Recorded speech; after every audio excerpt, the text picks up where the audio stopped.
Shalom, selamat sore, senang sekali boleh melayani kembali di KGC.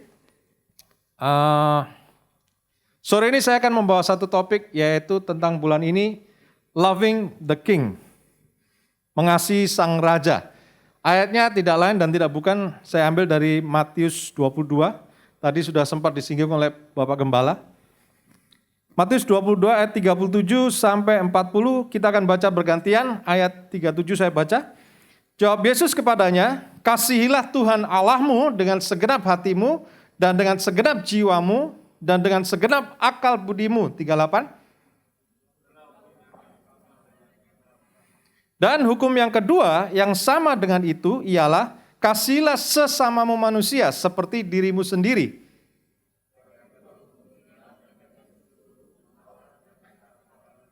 Amin.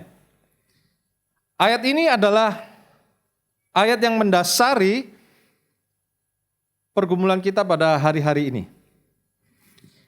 Matius 22, kalau Anda baca perikopnya, dijawab oleh Tuhan ketika dia ditanya oleh ahli Taurat dan orang Farisi. Hukum mana yang paling penting? Kalau saudara pelajari dalam Alkitab dan juga di dalam sejarah ahli-ahli Taurat dan orang Farisi, maka ada ratusan hukum yang dituliskan dan dijabarkan oleh ahli Taurat. Nah, di dalam hukum-hukum itu ada yang mereka mengklasifikasikan hukum-hukumnya. Ada yang sangat penting, ada yang penting, ada yang kurang penting. Makanya ketika ahli Farisi dan orang Taurat ini mendatangi Yesus, dia tanya, dia ngetes. Yesus tahu nggak ya kira-kira? Yang paling penting yang mana? Karena ada ratusan hukum. Ternyata Yesus jawab 2 hukum ini saja. Dan hukum ini adalah hukum yang mendasari sebetulnya bukan hanya kekristenan kita, tapi kehidupan kita. Kita akan melihat bahwa 2 hukum ini yang akan mendasari seluruh kehidupan kita dalam segala aspek. Karena itu hukum yang pertama ini juga sangat berkenaan dengan tema kita bulan ini, yaitu mengasihi Sang Raja. Saya coba kasih perbandingan dengan ayat yang lain di dalam Lukas 14. Di dalam Lukas 14, bukan ahli Taurat dan orang Farisi yang menanyakan, tapi ini ada orang berduyun-duyun. Dikatakan di ayat 25, pada suatu kali banyak orang berduyun-duyun mengikuti Yesus dalam perjalanannya. Jadi kayak pengikutnya gitu ya. Kayak bebek-bebek gitu, domba-domba yang ikut gembalanya. Nah, tiba-tiba di tengah perjalanan, tak dinyana, tak disangka, tak diduga, tiba-tiba Yesus berbalik. Sambil berpaling, ia berkata kepada mereka, jikalau seorang datang kepadaku dan ia tidak membenci bapaknya, ibunya, istrinya, anak-anaknya, saudaranya laki-laki atau perempuan, bahkan nyawanya sendiri, ia tidak dapat menjadi muridku. Barang siapa tidak memikul salibnya dan mengikut aku, ia tidak dapat menjadi muridku. Saya sempat ditanya ayat ini oleh satu anggota komsel saya. Terutama ayat 26. Ayat 26 ini kalau Anda baca tanpa konteks, sangat berbahaya. Di sana dikatakan kalau kamu enggak benci bapakmu, ibumu, istrimu, anak-anakmu. Nah, sangat berbahaya kalau kita tidak membacanya dalam konteks. Kata membenci di sana memang sama dengan kita membenci dosa. Memang sama dengan membenci musuh. Di dalam ayat-ayat yang lain dalam Alkitab dipakai kata membenci, kata yang sama. Tetapi kata membenci di sana juga adalah satu perbandingan. Yang artinya adalah love less. Less, bukan less ya. Love less atau less love. Kurang mengasihi, bukan membenci untuk menghancurkan, bukan. Tapi itu adalah satu perbandingan. Jadi Yesus mengatakan seperti ini, kalau kamu tidak kurang mengasihi bapakmu, ibumu dibanding aku, kamu nggak layak. Jadi itu adalah satu perbandingan, bukan untuk membenci, tetapi itu perbandingan. Sama seperti kalau gampangnya, Anda suka makan mie, paling gampang kan makan aja ya. Anda suka makan mie, tapi Anda juga suka makan soto. Betul nggak? Tapi kalau ada soto dan mie, ada orang yang dicampur ya. Soto mie katanya. Ada yang rujak soto, orang Banyuwangi ya. Kalau Anda disuruh milih, salah satu, bukan berarti Anda benci yang lain kan. Tapi Anda kurang suka yang satu. Anda lebih suka yang satunya. Nah itu yang dimaksud dengan perbandingan. Less love. Ini juga yang dikatakan oleh Yesus kepada murid-muridnya. Kalau kamu mengasihi yang lain lebih daripada aku, kamu gak layak. Bahkan di ayat 27 dikatakan, barang siapa tidak memikul salibnya dan mengikut aku, ia tidak dapat menjadi muridku. Jadi ini adalah satu perbandingan. Jadi kasih itu ada prioritasnya. Yang pertama adalah Allah dulu, kemudian sesama, baru aku. Coba kita lihat di ayat yang ke-37 tadi ya, Matius 22. Dikatakan, kasihlah Tuhan Allahmu. Lalu ayat yang 39, kasihlah sesamamu dulu, baru dirimu sendiri. Allah dulu, sesama, baru kita. Kasihlah Tuhan Allahmu, kasihlah sesamamu, seperti dirimu sendiri. Nah masalahnya, dunia mengajarkan sebaliknya.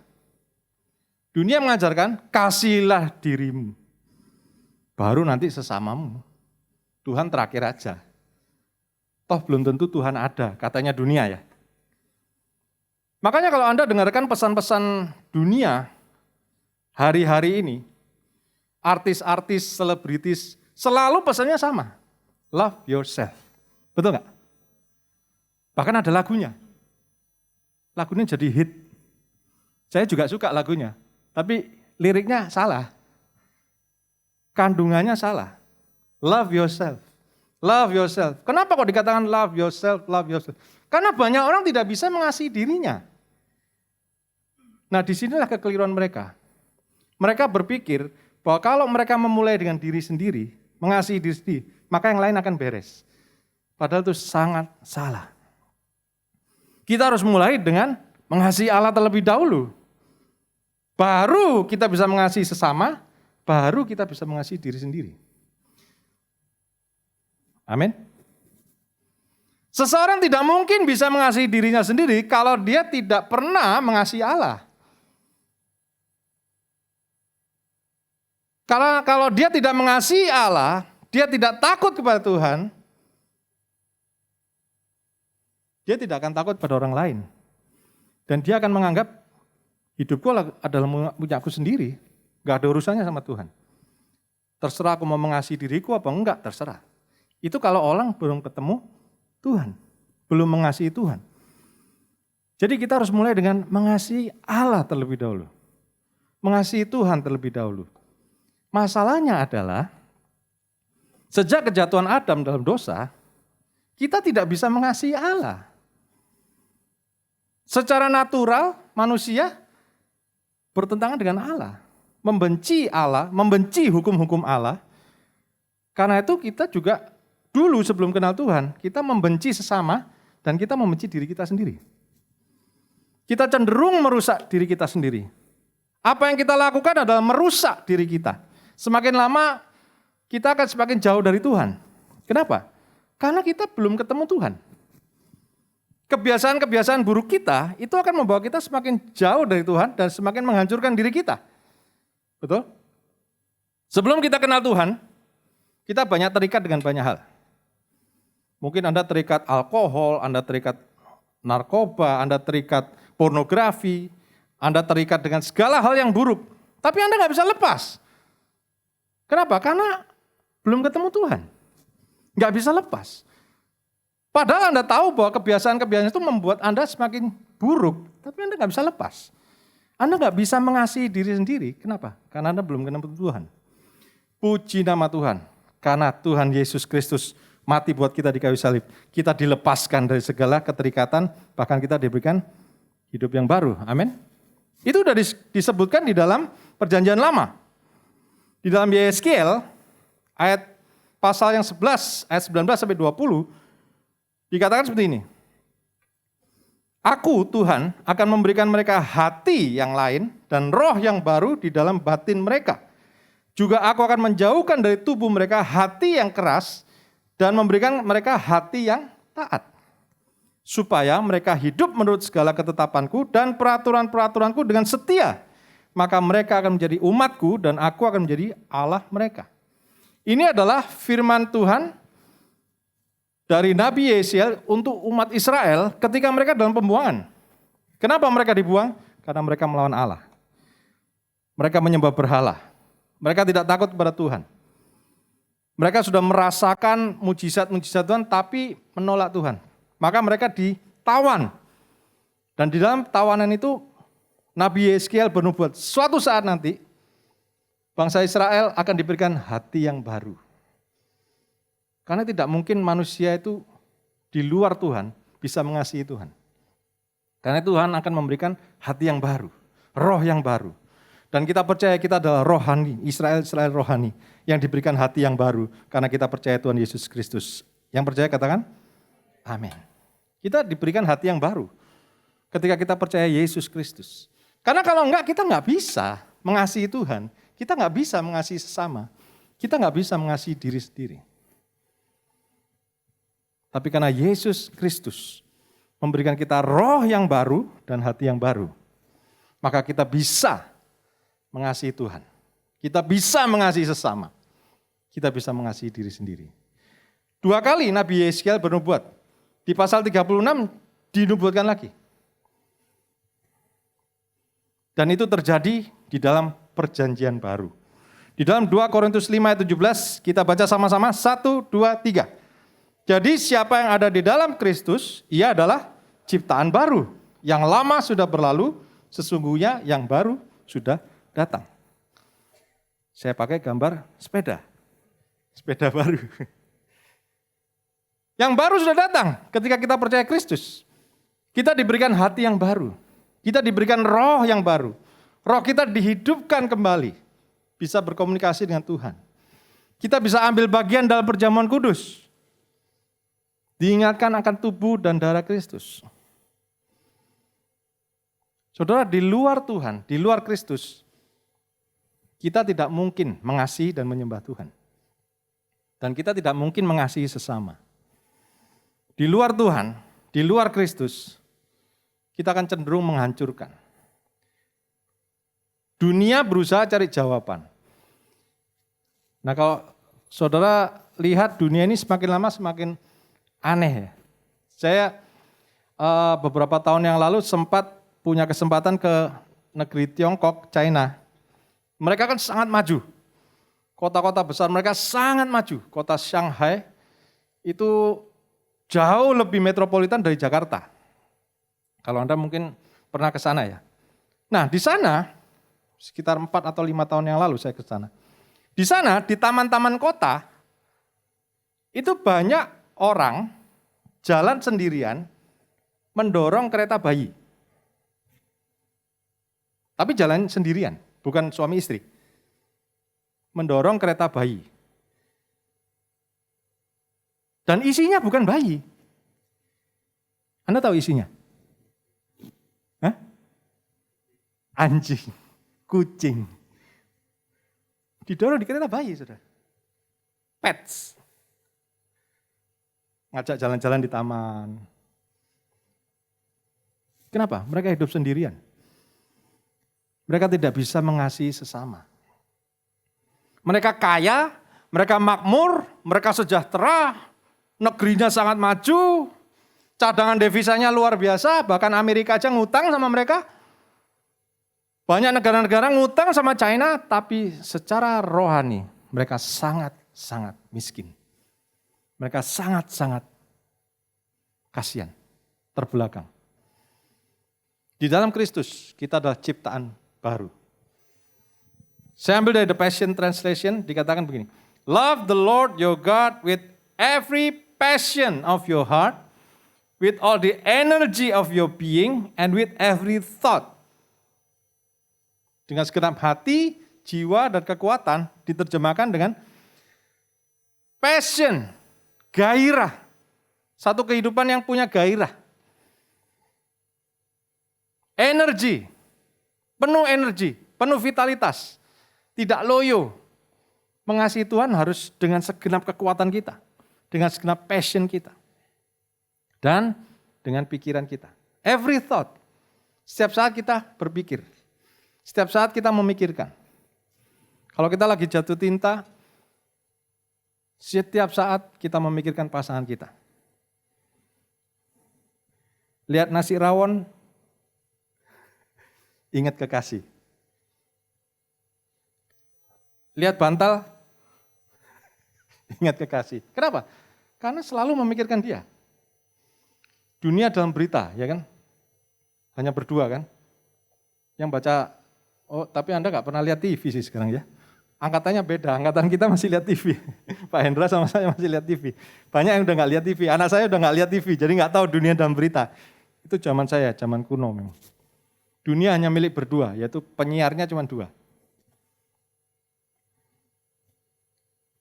Energi kita, hati kita, pikiran kita, hanya buat Tuhan, Sang Raja. Itu yang dimaksud dengan mengasihi Tuhan dengan segenap kekuatan. Bagaimana caranya? Ada dua. Saya bagikan dua saja. Di dalam 1 Yohanes 2 ayat 15 dikatakan, jangan kamu mengasihi dunia dan apa yang ada di dalamnya. Jikalau orang mengasihi dunia, maka kasih akan Bapa tidak ada di dalam orang itu. Yang pertama adalah, kalau Anda mau mengasihi Tuhan dengan segenap hati, dengan segenap kekuatan, jangan memautkan diri kita kepada dunia. Jangan jatuh cinta kepada dunia. Karena firman Tuhan berkata, nggak mungkin kamu bisa cinta Allah dan cinta dunia bersamaan. Barang siapa yang lebih cinta dunia, maka dia akan membenci Allah. Dunia yang dipakai di sana kata itu adalah kosmos. Bukan rice cooker ya. Kosmos yang di sini adalah tatanan dunia, sistem dunia, pemerintahan dunia, cara-cara dunia. Kalau Anda lebih suka dengan cara-cara dunia, Anda nggak bisa mengasihi Allah. Kalau Anda lebih suka dengan cara berpikir dunia, Anda nggak bisa mengasihi Allah. Anda harus mengerti cara pikir Tuhan, yaitu firman-Nya. Anda nggak bisa mengasihi keduanya. Loh Pak, kita ini kan masih di dunia, betul. Kita harus masih di dunia, kita harus bekerja keras, kita harus melayani, kita harus cari nafkah, tapi jangan itu yang menjadi tujuan kita. Kita bekerja keras, kita jadi orang sukses, kita harus jadi orang sukses, kita harus jadi orang berhasil, tujuannya cuma satu. Supaya kita bisa mengasihi Raja kita lebih lagi. Karena semua itu datang dari Sang Raja, kita harus tanggung jawab. Amin. Jangan karena kita mengasihi Raja, oke, saya nggak mau mengasihi dunia, saya nggak perlu kerja keras. Bukan, salah. Anda tidak mengasihi dunia itu bukan berarti Anda tidak ngapa-ngapain. Anda justru harus kerja keras. Supaya dunia bisa dibawa kepada Kristus. Hidup kita harus berbuah. Harus ada achievement dengan pertolongan Tuhan. Supaya dunia bisa dibawa untuk mengenal Tuhan. Kalau Anda seorang pengusaha, Anda seorang bisnismen, jadilah pengusaha yang sukses.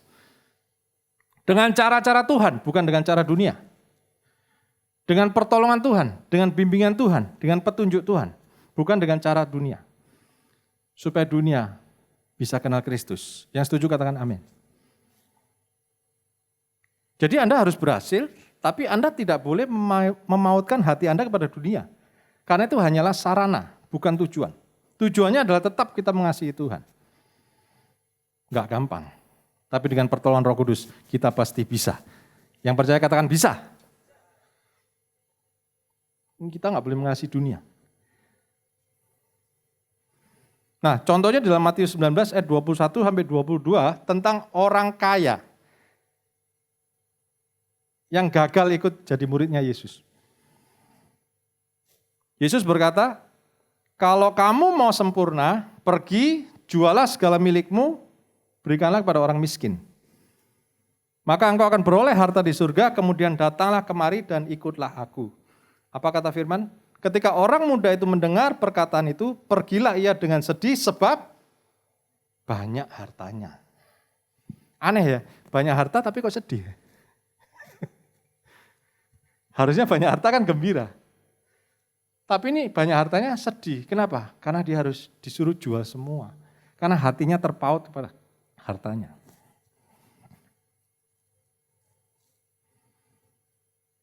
Dia merasa rugi. Kalau saya ikut Yesus harus jual semua. Kenapa? Karena dia lebih cinta dunia. Makanya dia nggak bisa mengasihi Yesus. Nah kalau Anda baca terus ayat Matius 19 itu, Anda baca ke bawah ayat 22 seterusnya. Setelah orang muda itu meninggalkan Yesus, maka Petrus tanya kepada Yesus, Tuhan, kami ini sudah meninggalkan semua loh. Anda baca nanti ya di rumah. Kan tadi ini orang mudanya kan tidak berhasil. Disuruh jual semua, dia nggak mau. Nah, terus Petrus mikir dia, wah, aku kan sudah meninggalkan semua. Lalu dia tanya sama Tuhan Yesus, Tuhan, aku sudah meninggalkan semuanya. Bagaimana? Apa jawab Yesus? Barang siapa meninggalkan aku, keluarganya, istrinya, anak-anaknya, karena aku, maka dia menerima upah bukan hanya di surga, tapi juga di bumi. Anda baca nanti di rumah. Jadi kita lihat bahwa kalau kita mencintai dunia, kita malah akan kehilangan dua-duanya. Tapi kalau kita mencintai Tuhan, maka kita malah dapat dua-duanya. Amin. Karena itu Matius 6 ayat 33 berkata, carilah dahulu kerajaan Allah dan kebenarannya. Maka semuanya itu akan ditambahkan. Ini sesuai dengan perkataan Yesus. Barang siapa mempertahankan nyawanya, dia akan kehilangan nyawanya. Tapi barang siapa menyerahkan nyawanya bagiku, dia akan memperolehnya. Jangan cinta dunia, cintai Tuhan dengan segenap hati, segenap kekuatan, segenap pikiran. Nah ini, Matius 19 ayat 29, setelah itu ya. Setiap orang yang karena namaku meninggalkan rumahnya, saudaranya laki-laki atau saudaranya perempuan, bapak atau ibunya, anak-anak atau ladangnya, akan menerima kembali 100 kali lipat dan akan memperoleh hidup yang kekal. Dua-duanya dapat. Di bumi maupun di surga. Itu yang pertama. Tinggalkan cinta dunia. Mengasihi Tuhan dengan sekuat tenaga kita. Lalu yang kedua, bagaimana kita bisa mengasihi Tuhan? Berikan yang terbaik dari diri kita. Lukas 7:38 bercerita tentang seorang wanita yang mengikuti Yesus. Sambil menangis, ia pergi berdiri di belakang Yesus dekat kakinya, lalu membasahi kakinya dengan air matanya dan menyekanya dengan rambutnya. Kemudian ia mencium kakinya dan meminyakinya dengan minyak wangi itu. Anda baca seluruhnya di Lukas 7. Anda akan dapatkan satu cerita yang luar biasa tentang wanita ini. Dan itu yang seharusnya menjadi standar kita dalam mengasihi Tuhan. Berikan yang terbaik dari seluruh kekuatan kita, jiwa kita, dan pikiran kita. Artinya kalau kita memberi itu tidak akan pernah cukup. Kalau memberi, berikan yang terbaik. Berikan selalu yang terbaik. Kepada Sang Raja, berikan yang terbaik. Waktumu, pikiranmu, uangmu, tenagamu, perhatianmu, dan saya percaya Tuhan akan membalas berlipat-lipat kali ganda. Amin. Ayat terakhir, 1 Korintus 8 ayat 3. Kita baca sama-sama sambil berdiri. Saya ajak kita berdiri sambil persiapkan hati untuk perjamuan. 1 Korintus 8 ayat 3, kita baca sama-sama 1, 2, 3. Tetapi orang yang mengasihi Allah, ia dikenal oleh Allah. Amin.